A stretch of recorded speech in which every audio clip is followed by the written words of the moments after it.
Hi guys, അപ്പോൾ ഇതാണ് എൻ്റെ വീട്ടിലെ ഗിനി പിഗ്സ്. അപ്പോൾ ഞാൻ ഇവരെ പറ്റി ഒരു ഷോർട്ട് വീഡിയോ ഇട്ടുണ്ടായിരുന്നു. ഇവർ ബ്രീഡായതിനെയൊക്കെ പറ്റി. ഞാനിതിൽ ഇവരെ പറ്റിയുള്ള കെയറിങ്, ലൈഫ് സ്റ്റൈൽ, ഇവരുടെ ഫുഡ്, അങ്ങനെ എല്ലാത്തിനെയും പറ്റി പറയുന്നുണ്ട്. ഇവരെ പറ്റിയുള്ള ഡീറ്റെയിൽഡ് വീഡിയോ ആണിത്. അപ്പോൾ എല്ലാവരും ഫുള്ളായിട്ട് തന്നെ കാണാൻ ശ്രദ്ധിക്കുക. അപ്പോൾ നമുക്ക് നേരെ വീഡിയോയിലേക്ക് പോകാം. ഫസ്റ്റ് തന്നെ പറയാൻ പോകുന്നത് ഇവരുടെ ലൈഫ് സ്റ്റൈലിനെ പറ്റിയാണ്. ഇവരുടെ ലൈഫ് സ്റ്റൈലിനെ പറ്റി പറയുകയാണെങ്കിൽ ഇവർ കോളനി ആയിട്ട് ജീവിക്കാൻ ഇഷ്ടപ്പെടുന്ന ആൾക്കാരാണ്. അതുകൊണ്ട് മേടിക്കുമ്പോൾ മിനിമം 3-4 ആയിട്ട് മേടിക്കുക. അപ്പോൾ അവരവിടെ അങ്ങനെ ഓടിക്കളിച്ച് നടന്നോളും. പിന്നെ ഇവർക്ക് നമ്മൾ കൂട് സെറ്റ് ചെയ്യുമ്പോൾ ശാന്തമായൊരു സ്ഥലത്ത് വേണം കൂട് സെറ്റ് ചെയ്യാൻ. കാരണം അവർ എപ്പോഴും നല്ല ശാന്തമായിരിക്കാൻ ഇഷ്ടപ്പെടുന്നതാണ്. പിന്നെ കൂടുതലും ഹൈഡിങ് പ്ലേസുകളൊക്കെ വെച്ച് കൊടുക്കണം. പിന്നെ ഇവർക്ക് ഇവരുടെ ഓണറിനെ തിരിച്ചറിയാനുള്ള നല്ല കഴിവുണ്ട്. ദിവസവും നമ്മൾ ഫുഡ് കൊടുക്കാൻ ചെല്ലുമ്പോൾ അവർ നല്ല ഒച്ചയൊക്കെ ഉണ്ടാക്കി നമ്മുടെ അടുത്ത് വരും. പിന്നെ പറയാനുള്ള ഇവരുടെ ഫുഡിനെ പറ്റിയാണ്. ഇവർ നമ്മൾ കഴിക്കുന്ന ഒട്ടുമിക്ക ഫുഡുകളും കഴിച്ചോളും. പിന്നെ ഞാനിവിടെ കൊടുക്കുന്നത് ഗോതമ്പും പുല്ലൊക്കെയാണ് കൂടുതലും. മറ്റ് വെജിറ്റബിൾസൊക്കെ കഴിച്ചോളൂ കേട്ടോ അവർ. പിന്നെ ഇവർക്ക് സീഡ് മിക്സ് ഒക്കെ കൊടുക്കാൻ പറ്റും. പക്ഷേ ഞാൻ ഇവിടെ കൊടുക്കാറില്ല. ഇവിടെ അതിന് പകരം ഗോതമ്പാണ് കൊടുക്കാറ്. അപ്പോൾ ഇതൊക്കെയാണ് ഇവരുടെ ഫുഡിൻ്റെ കാര്യം പറഞ്ഞു കഴിഞ്ഞാൽ. അടുത്തായി പറയാനുള്ളത് ഇവർ ബ്രീഡിങ്ങിൻ്റെ കാര്യമാണ്. ഇവർ ഏകദേശം 3-4 മാസമാകുമ്പോൾ തന്നെ ബ്രീഡായിക്കോളും.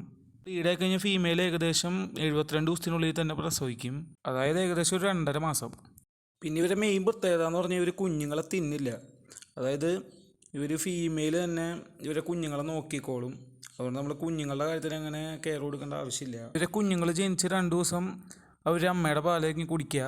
അതിനുശേഷം തീറ്റയൊക്കെ കഴിച്ച് തുടങ്ങിക്കോളും. പിന്നെ അടുത്തതായി പറയാനുള്ളത് ഇവരെ ഹെൽത്ത് കെയറിനെ പറ്റിയാണ്. ഇവരെ ഹെൽത്ത് കെയർ നമ്മളങ്ങനെ ശ്രദ്ധിക്കേണ്ട ആവശ്യമില്ല. ഇവർ നല്ല ഇമ്മ്യൂണിറ്റി ഉള്ള ജീവികളാണ്. അങ്ങനെ പെട്ടെന്നൊന്നും അസുഖങ്ങളൊന്നും വരുന്ന കണ്ടിട്ടില്ല.